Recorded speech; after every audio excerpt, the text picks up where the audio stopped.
এই বিয়া কৰাই নিলে ইয়াৰ ঘৰখনে কিন্তু কেতিয়াও মোক সন্মানৰ চকুৰে নাচালেহেঁতেন মা। টকাৰ লোভত বিয়া কৰাই নিলেহেঁতেন সঁচা, পুৰণা হ'লে ডাষ্টবিনত পেলাই থৈ দিলেহেঁতেন। এনেওতো এই মানুহবোৰে আমাক ডাষ্টবিনৰ জাবৰ বুলিহে বিবেচনা কৰি আহিছে। তেওঁলোকৰ সন্মুখতনো জাবৰৰ দাম কিমান দিন টিকিব তোমাৰ? মান সন্মান জলাঞ্জলি দি তুমি গোটেই জীৱনটো তুমি পাৰ কৰি দিব পাৰিছা মা। মোৰ কিন্তু কিমানখিনি সাহস, কিমানখিনি ধৈৰ্য নাই।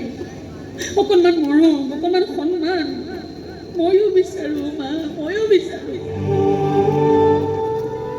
আজিকালি কিন্তু কিছুমানে কাৰোবাৰ একোৱেই বিচাৰি নাপায়।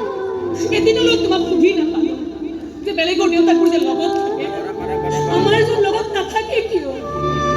কেতিয়াবা মাত্ৰ তুমি মোক ধমক দি কৈছিলা যেতিয়া সময় হ'ব দেউতা নিজে আহিব তহঁতৰ কাষলৈ। দেউতাৰ ক'লে এনেকে মৰম বিচাৰি বিচাৰি আমনি কৰি নাথাকিবি। আৰু সেইজন দেউতাই আজি মই একো নকওঁতে মোক উপজাচি আহি কন্যাদান কৰিম বুলি ঘোষণা কৰি থৈ গ'ল। অথচ যাক দান কৰিব তাক মই গালি দি খেদি পঠিয়াবলগীয়া হৈছে। মুঠ থলুৱা সাপৰ মই ঘাও দিবলগীয়া হৈছে। আৰে জীৱনবোৰত ইমান যত কিয় মা? এটা সুন্দৰ ঋতুমত বনোৱা এটা মসৃণ নাচৰ নিচিনা কিয় হ'ব নোৱাৰে জীৱনবোৰ? কিয় নিজৰ দেউতাকক দেউতা বুলি মাতিব নোৱাৰো?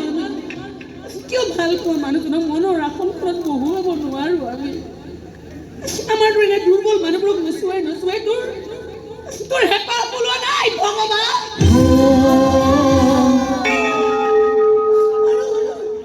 আৰু কিমান নচুৱাবি? চকু পানী পৰি পিছল হৈ গৈছেগে মজিয়াখন।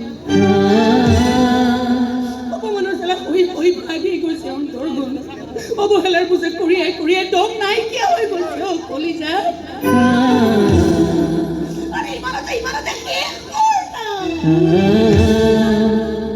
হাতযোৰ কৰিছো, শান্ত হৈ চলিবলৈ দে না আমাৰ ধৈৰ্যৰ পৰীক্ষা ল'বলৈ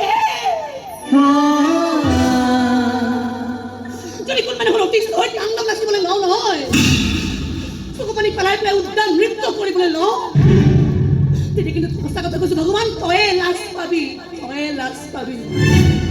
বিশ্বাস কৰ, তোক লাজত পেলাই আমাৰ আৰু নীলাজ হ'বলৈ মন নাই ভগৱান।